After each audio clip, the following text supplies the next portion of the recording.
So, I started my career growth development coaching program, and I met with my coach, and we'll name him Coach X. Just because he was referred to me by the company I was laid off from.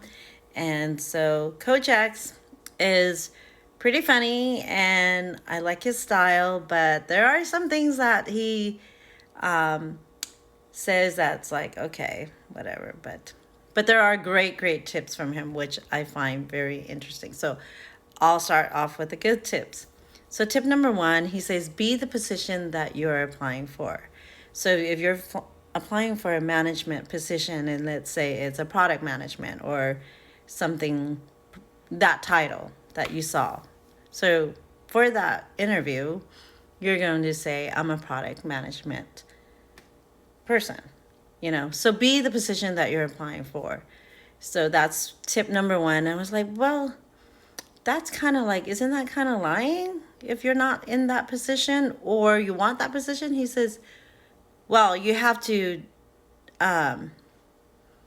tune yourself or fine tune your resume to match that position based on your skills. So put as much as you can that you have experience in that field and match the title.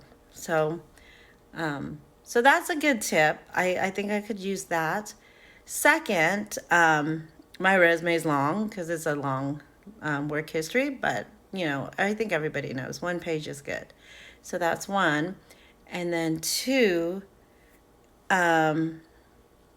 when you are doing Zoom interviews, one of the best tips I think I got from him is the position of the camera, which don't let them see your nostrils.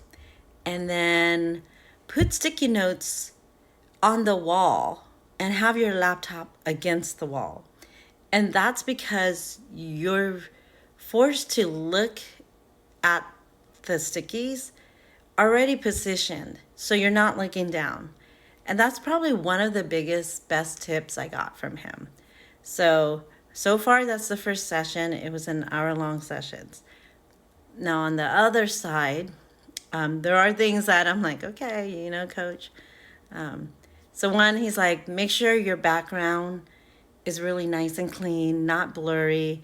Don't pick a tropical island. Don't pick blurry environment. Don't pick chaotic, colorful scheme when you're in the interview. Make sure it has a professional setting and most importantly, a real professional setting. So based on that, I'm like, that's really good tips. Now, I'm on Zoom with him, and he's got a cluttered shelf.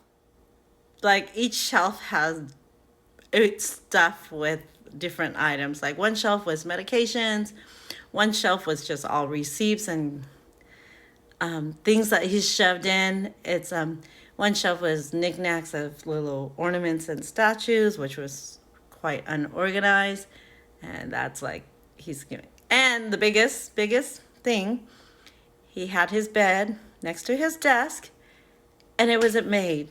Like the pillow, it looked like he just woke up and got in the meeting with me, but it was a 5 p.m. meeting. So yeah, Coach X is something else. And then another thing is, he tells me to be really professional, and yet Coach X was flirting with me the whole time. So I don't know. Anyways, that's the first session, and I do like it. I enjoy his little funny jokes and just making, yeah, the comments are not needed, but yeah, so we'll see where my career takes off. But it's actually because I was laid off, they're helping people build their resumes and go into the same career, which is a little bit a harder market. And I'm going for a little bit a management role, so I do need to tighten up my track talks and my resume and get my stuff together. I'm in management now, but I would like another management role if I was to go out look for a job, which I'm taking a few weeks off right now. So yeah, wish me luck.